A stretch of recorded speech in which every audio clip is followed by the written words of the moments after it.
Asan si Mama? Pagdadating pa nga lang galing kung saan man, siya lagi ang hanap. Minsan wala ka namang kailangan, pero gusto mo lang malaman kung nasaan nga ba si Mama. Nasaan nga ba si Mama? Sa araw na hindi ko pa alam kung ano ang araw at buwan, siya ang nagparamdam na ang buwan ay nagiging araw. Mapatahan lamang ang iyak ng aking kamusmusan. Noong panahon na hindi ko pa alam kung para saan ang kamay at ang paa. Siya ang unang kumarga at kumalinga hanggang sa tuluyang makatayo at makalakad.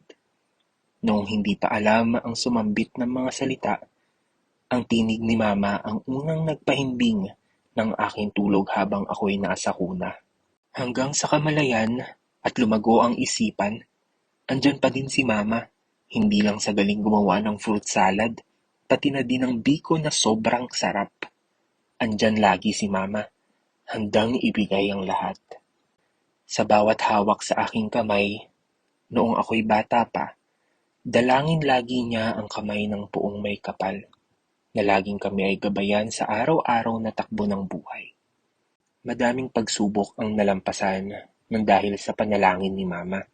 Alam ko na sa bawat gabing dumadaan, siya din namang dalangin ni Mama sa bukas naming may kaligtasan at puno ng biyaya. Nang dumating sa kamalayan, may mga hindi ako maunawaan. Umiiyak pa ako noong unang araw sa eskwela. Sa bawat luha, iniisip ko nasaan ba sila. Iniwan na nila akong mag-isa. Ayoko sa lugar na hindi ko kilala. Hanggang sa paglawak ng kamalayan, ang luha naman ni Mama ang nasasaksihan. Madaming luha ang pumatak sa mata ni Mama. Noong wala pang cellphone, kausap niya si Papa sa teleponong luma.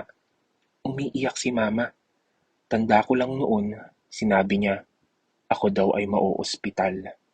Totoo nga ang sabi nila, kapag ang nanay ay umiyak, tiyak, dahil yan sa pamilya.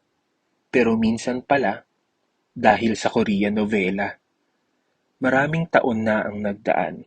Sa 60 years ni Mama, wala pa sa kalahati ang aking nasaksihan. Pero alam ko, sa dami ng kanyang pinagdaanan, ang Panginoon ang nagplano at naglatag ng kanyang tinatahak na daan. Asaan si Mama? Gusto ko lang naman magpasalamat dahil sa hirap ng kanyang pinagdaanan simula nung bata pa siya. Hanggang sa kami ay karga, hanggang sa ngayong kami ay kanyang inaaruga. Walang katumbas ang lahat ng iyan dahil yan ang dulot ng kanyang pagmamahal. Mama, kahanga-hanga ka sa sakripisyo mo sa pamilya, sa pag-aalaga ng bawat isa, sa galing ng pag-aalaga bilang isang anak, kapatid, asawa. Finding the right words to use for this song. I have you in mind, so it won't take so. Mama, at kahit sa pagiging lola,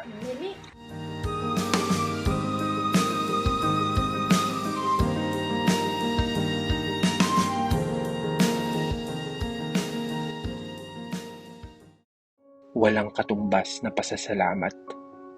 Tangi kong dalangin, manatili ka sa aming buhay hanggang sa maibigay namin ang kaligayahan at kasaganahan niyo ni Papa at ng buong pamilya.